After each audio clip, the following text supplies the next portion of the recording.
नमस्कार, RB news में स्वागत है आपका और मैं हूं आपके साथ शमा प्रवीण। नए अंदाज में आपके शहर, गांव और कस्बे की खबर पहुंचाएंगे हम। आप तक पहुंचकर आपकी आवाज़ उठाएंगे हम।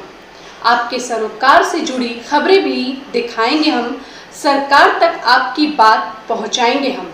तो बिहार से जुड़ी छोटी से छोटी खबर जानने के लिए सब्सक्राइब करें आरबी न्यूज़ चैनल। वर्तमान विधायक के द्वारा आप लोगों के गांव के लिए क्या कुछ किया गया है, क्योंकि खास करके छठ जो है महापर्व, देश और विदेश से बिहार के लोग यहां आते हैं और छठ करते हैं, परंतु यहां व्यवस्था के नाम पे 0/0 है। देखिए, सरकार किसी की भी हो, यहां से विधायक और सांसद कितने बार चुने जाते हैं। लोकसभा का भी चुनाव होता है, विधानसभा का भी होता है, पंचायत स्तर का भी होता है, लेकिन यहाँ से यहाँ जो जाइएगा, ये जो सड़क है उसका अभी तक स्थिति नहीं बदला है। सब बदला है, नेता बदले हैं, पार्टी बदली है, लेकिन रोड का स्थिति नहीं बदला है। वो कब बदलेगा वो भी नहीं जानता है, कब बदलेगा। बदलना तो जनता के हाथ में है। देखिए, जनता क्या करती है, पार्टी क्या करती है, जब चुनाव आती है तो लुभावना देती है, आपको ये करेंगे वो करेंगे, और जनता क्या है, जात और धर्म पर बट जाती है, शिक्षा को नहीं देखती है। बालू माफिया, हत्यारा, घुसपैठ और कितने मर्डरी को टिकट दिया जाता है, उसी को वोट करती है। अगर कोई छात्र यूनिवर्सिटी से निकलता है, स्कूल से निकलता है, तो रोड पर रिक्शा चला रहा है, लेकिन जो जेल से निकलता है वो देश चला रहा है। तो आप समझ सकते हैं कि हमारा देश कहाँ जाएगा। जब तक शिक्षित हाथों में ये देश नहीं जाएगा और राज्य नहीं जाएगा। खासतौर पर अपने बिहार राज्य की बात करते हैं कि आप छठ पूजा, और आप चैनल के माध्यम से देख रहे होंगे, छठ पूजा और दिवाली में हमारे यहाँ के लड़के जनरल कोच में भी कोचे जा रहे हैं, 2-2 दिन तक सूरत दिल्ली में लाइन में लग रहे हैं। तो इसके लिए पूर्ण जिम्मेवार यहाँ की सरकार है। 20 साल हो, 25 साल हो, 30 साल हो, जो सरकार है वो नाकाम है इसको रोकने के लिए। चुनाव आता है तो कहता है कि 1 करोड़ देंगे, चुनाव के बाद कहता है कि यहाँ फैक्ट्री का व्यवस्था नहीं है। इसको हम लोग क्या मानेंगे। और अभी जो वर्तमान में जो हमारी सरकार है वो एक कुर्सी पर रहने वाली नहीं है, कभी बीजेपी के तरफ जाती है, कभी राजद के तरफ जाती है। हम लोग वोट किसको देते हैं वो पता ही नहीं चलता है, कौन सरकार बनाएगा कौन नहीं बनाएगा। कुर्सी का खेल। कुर्सी ऐसा है ना, वो फेविक्विक है। कुर्सी चाहिए, कुछ भी हो जाए जनता को। जनता क्या है, जनता 4 किलो अनाज पर है। जनता मतलब क्या, मूर्ख और कुछ नहीं। क्या अपील रहेगा आने वाला सरकार से? आने वाला सरकार से नहीं, सरकार कुछ नहीं करेगा, जनता यहाँ का करेगा। जनता ऊपर नहीं देखे कौन सीएम बनेगा कौन पीएम बनेगा, आपका उम्मीदवार कौन है, सबसे अच्छा कौन है, शिक्षित कौन है, आपके बीच रहने वाला कौन है, उसको चुनिए। ये नहीं कि नीतीश जी बनेंगे, तेजस्वी जी बनेंगे, मोदी जी प्रधानमंत्री, वो आपके यहाँ नहीं आएंगे, कभी नहीं आएंगे। मोदी जी कितने बार आए हैं यहाँ पर, आप देखे हैं। चुनाव आता है तो आते हैं, नहीं तो बिहार के लिए एक अगर मीटिंग की हो कि यहाँ बेरोजगारी है, पलायन है, कभी नहीं। आप पता करके वो देख लीजिएगा। तो ऑपरेशन सिंदूर से फुर्सत कहाँ है? सिंदूर क्या है, वो राष्ट्रीय मुद्दा है। पहले हमें रोटी नहीं रहेगा, पढ़ाई नहीं रहेगा, स्वास्थ्य नहीं रहेगा, जिंदा नहीं रहेंगे, तो ऑपरेशन सिंदूर क्या है। नेताओं के लड़के जाकर विदेश में पढ़ रहे हैं, हमारे लड़के को सरकारी स्कूल में अच्छा सुविधा नहीं मिल रहा है, तो कहाँ से होगा। मुख्य रूप है शिक्षा। नेता नहीं चाहता है कि लड़का पढ़े, पढ़ेगा तो सवाल करेगा, शिक्षित होगा तो सवाल करेगा, रोजगार और शिक्षा पर सवाल करेगा। सरकार नहीं चाहती है कि कोई पढ़े, नहीं तो न हॉस्पिटल अच्छा यहाँ बनता है। आदमी कहता है 20 साल उनका सरकार था, 15 साल उनका सरकार था, किसी का भी सरकार हो, लेकिन सबसे प्रथम व्यवस्था है शिक्षा, स्वास्थ्य और यहाँ पर रोजगार। ये नहीं कहता कि फैक्ट्री बन जाए 2005। अगर अच्छा शिक्षा रहेगा तो आपको रोजगार अपने आप मिल जाएगा, ये आपको पता है। तो यहाँ की सरकार कहती है कि फोक्चा बेच लो, गुल्फी बेच लो। अरे भाई, उसके लिए तो हम छोटा छोटा बच्चा ही सबसे काफी है। आप अपने बेटों को क्यों नहीं कहते कुल्फी बेचने के लिए, आपका बेटा जाकर विदेश में पढ़ाई करता है। तो इसलिए जनता, सबसे जनता को जागरूक होना चाहिए।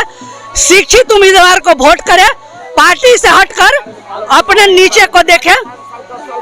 युवाओं से या उन वोटरों से आप क्या अपील करना चाह रहे हैं आपकी बात? देखिए, हम युवाओं से अपील करते हैं कि जो देश के फ्यूचर है, 5 साल 10 साल 15 साल, वो आप लोगों के हाथ में। पहले का जो सोच था वो अलग था, अब का सोच जो है अलग है।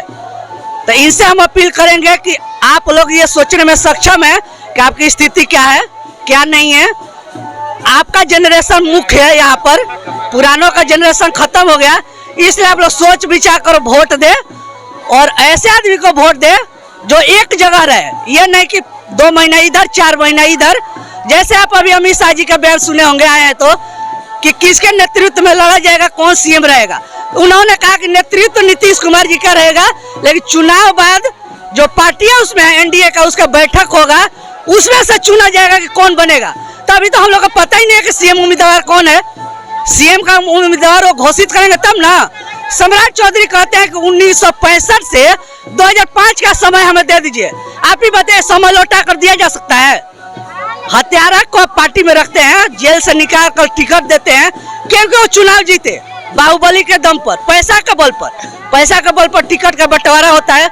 मान लीजिए कोई विधायक हो 10 करोड़ रुपए खर्च कर रहा है, वो आपका पैसा लूटेगा नहीं तो कहाँ से आएगा? जमीन तो नहीं बेच रहा है, लड़का को विदेश पढ़ा रहा, कहाँ से? हमारे और आपके पैसे से विकास का पैसा को काटा जा रहा है। इसलिए वोटर को यहाँ जागरूक होना है। ये नहीं देखना है कि सीएम कौन बनेगा, पीएम कौन बनेगा। आपका जो उम्मीदवार है निचले स्तर पर, जो आपके सुख दुख में है, उसके साथ रहिए आप। ये नहीं देखिए, हम लोग 2010 से राजनीतिक में मतलब थोड़ा जान है कि नेता आते हैं, कहते हैं, जाते हैं। यहाँ छठ घाट का आप स्थिति देख रहे हैं। 20 साल से वादा सब कोई करता है, मुखिया से लेकर विधायक सांसद की घाट बनवा देंगे। घाट के नाम पर यहाँ नहाने का व्यवस्था नहीं है, पूजा का व्यवस्था आप छोड़ दीजिए। यहाँ से आप जाइएगा, करीब 500 मीटर दूर है, 500 मीटर। पर्यंत मुखिया श्री राम सिंह है, हमारे विधायक जी लोहिया जी हैं, सांसद हमारे 2 बार का आर.के. सिंह रह गए, अभी सुभदामा प्रसाद है। कोई रहे, हम लोग का कुछ नहीं हुआ है। बस जाति के नाम पर और धर्म के नाम पर अब वोटों का ध्रुवीकरण हो रहा है। अभी भी होगा, और जब तक होगा, जब तक यहाँ पर सुधार नहीं होगा। आप सोचिएगा कि हम जात के नाम पर देंगे, आप रिश्ता का कमाइएगा।